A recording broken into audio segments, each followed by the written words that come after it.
الله وبرکاته.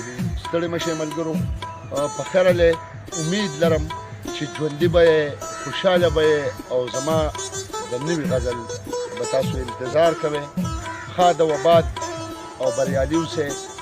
د نوي غزل سره زه تاسو ته په نوي پروګرام کې رالم او غزل به تاسو سره شریکوم. خو د غزل نه مخکې یو ټپه تاسو سره شریکوم چې زمونږ یار شي هغه خوار شي، چې زمونږ یار شي هغه خوار شي او په قیمتي لالونې ولګي ورونه.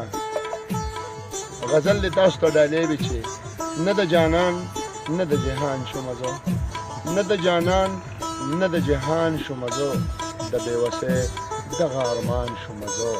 ځواني مې په شکال تېره شوه، لکه ځواني مې په شکال تېره شوه، د سترګو نم لکه باران شومه زه.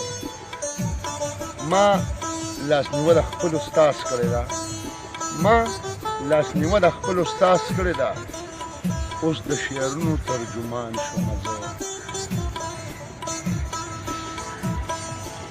په یو نظر رانه زړوړی دی، په یو نظر رانه زړوړی دی، د جانان حسن ته حیران شومه زه. سپرلی سپرلی به ومه ستا په خوا کې، سپرلی سپرلی به ومه ستا په خوا کې، ستا نه چې لرې شومه خزان شومه زه. اوس مې په هر ځای کې ستاینه کوي، اوس مې په هر ځای کې ستاینه کوي چې مې د خپل جاني جانان شومه زه. ملګرو ستاسو زه مننه کوم چې تاسو ماله ټیم راکړ، تاسو زما غږ واورېده، تاسو زما غزل خوښ کړ. چېرته ځای ما اوسئ را سره چې لږه دا نظاره راته وښیم او د دې نه پس ماله اجازت راکړئ د خپل کیمرامین زاهد جان سره په لوی الله سپارم. ښاد او آباد او بریالي اوسئ.